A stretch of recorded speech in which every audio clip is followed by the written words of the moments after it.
Scariest, we need to leave now. Gut feeling that you've ever experienced. Full story plus 5 updates. I recently gave birth to twin girls. I had kept this a secret from my family to surprise them. A month before I gave birth, my sister's child tragically passed away from SIDS, and my family mourned the loss of the baby. When I gave birth, my whole family visited me, except for my sister and her husband. I understood because they were still grieving. News quickly spread that I had given birth to twins. My sister visited with her in-laws. Her mother-in-law immediately said that God had sent another baby for my sister, claiming one of my twins was a reincarnation of their lost child. I firmly told them that both babies were mine. They held my twins and looked at each other, convinced that one of them was indeed their lost baby. My husband quickly took our babies and kicked them out. Later that day, my mother visited and insisted I should give one of my twins to my sister because she was mourning. I refused, told her they are mine. The next morning, we saw on our Ring camera her mother-in-law was standing in front of our door at 3 a.m. praying. It sent chills down my spine. I threatened them to leave us alone. Every day for 1 week, a dead bird that was gutted is on our porch and a red-colored stained the sides of our home. My husband and I knew right then we have to leave. My husband called the police and said, they cannot do anything as somebody might be just playing with us. The red stain on the wall and our door was an animal's blood. They offered to file for a restraining order once we figured who did it. My husband was eager and knew who it was after we reviewed the footage of our Ring camera. I told him not to since it's my sister's in-laws, and maybe talking to them will sort this out. I don't believe in this kind of arrangement, but I was wrong. After her mother-in-law's visit, I told my sister about her weird behavior, and it did scare us. I'm not sure if she ever said anything, but her mother-in-law kept coming back at exactly 3 a.m., praying. She would stay on the porch standing whispering while her head tilted. My sister then told me that I shouldn't keep my own kids from her, and that she should feel bad because she lost her child. She went on telling me what I would feel if I lost a child. She had been the favorite child, and she gets everything all the time, and it's just one time where things didn't favor her. After my sister terrorized me every day, sending me thousands of messages and emails. One morning, we found a dead bird on our porch, gutted as if someone had intentionally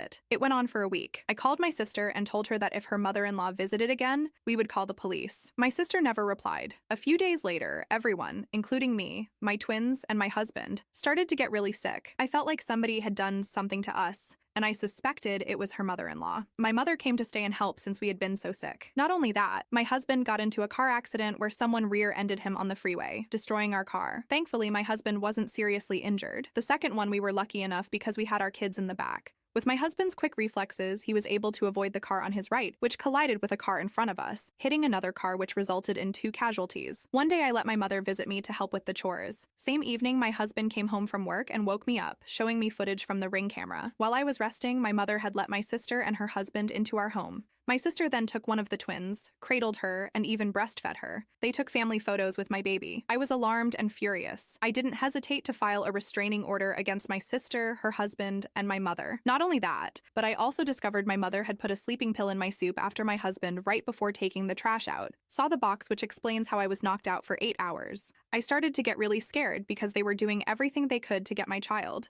My husband decided we needed to leave our home and move somewhere else. We didn't stay for long and moved out, placing our things in storage temporarily and living in a hotel, which felt more secure. My husband found a home 45 minutes away from everyone. We were discreet and tried our best to ensure no one could track us. After we moved, on the very first night, we saw her mother-in-law again in front of our new home. I was so scared and cried because her behavior was disturbing and honestly feeling helpless. I filed for a restraining order against her. We informed our landlord and they allowed us to move without losing our deposit, letting us break our lease. We moved 3 times within a year, and the same thing kept happening. My husband then moved us to an expensive but secure apartment. We made sure the condo was safe, with only approved guests allowed to visit us. 2 months went by, and we lived peacefully until we learned that my sister's husband had applied to work at our apartment complex and had sneaked up to our floor. He left a note on our door saying they wanted to see the baby. We reported them to the management, fearing for our safety. They eventually fired him because of the restraining order against him. My husband and I were exhausted. There were instances that whenever we were out, somebody was following us. All of these were happening before our twin girls even turned 1. Imagine the exhaustion we went through, moving from house to house because our family wanted our child. My husband and I decided to move abroad and live in hiding. We hadn't returned to the States for 5 years, thinking they had left us alone. We decided to move back because my husband got a great offer and promotion. We lived in a condominium close to his work. Honestly, I had never been so scared in my life, having to run away with babies less than a year old. Update 1. We discovered that my sister's mother-in-law had been convicted of killing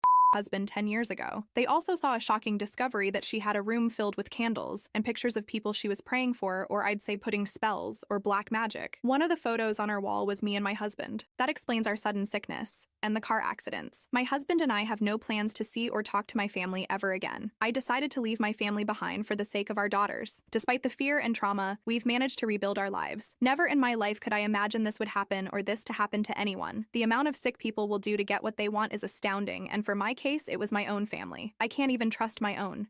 Update 2. To answer the top question, where is my sister and her husband now? The last thing I heard about her was that they tried to get pregnant again, which resulted to miscarriage. My sister suffered from a serious mental disorder. My mom wanted to reconcile with me and apologized for what she did and promised to not do it again. I didn't buy her words and just cut her off. Update 3. Somebody told my sister our whereabouts, but she was too late. She flew all the way to Australia, thinking we were there, but we moved back a long time ago. A relative told me that she is still looking for us. My cousin, who I can trust my life with, kept feeding my sister wrong addresses and countries to travel until she gets exhausted. Took her 4 countries to stop looking for us. Honestly, if she ever succeeds in finding us, I am ready to confront her and protect my family. I'll take her out when she steps on my property. Update 4. Yes, my sister actually tried to sue us. Remember when I told you about my mother letting my sister and her husband into our home after me, causing me to sleep for 8 hours? Well, my sister and her husband didn't stop there. They took it to another level and tried to sue us, claiming we had stolen their baby, my baby. They showed the court photos of her holding my baby, taken in our home. They even went as far as stealing my baby's birth certificate and forging it to support their insane claims. My mother cited my sister and testified saying my daughter is my sister's child, but the court didn't buy it. My delivery doctor and nurse testified, confirming the truth. During the hearing, my sister had a complete breakdown, screaming that my baby was hers and that I didn't deserve my children. It was a dramatic and terrifying moment that left everyone in the courtroom shocked. Update 5. After everything that happened, my husband and I decided to leave the States for good. We realized we would be safer if we left. I want my family to live in peace and be protected without my crazy sister chasing us. This has been the most exhausting experience of my life. Thank you everyone for your support. I appreciate all the tips and suggestions and will definitely keep them in mind.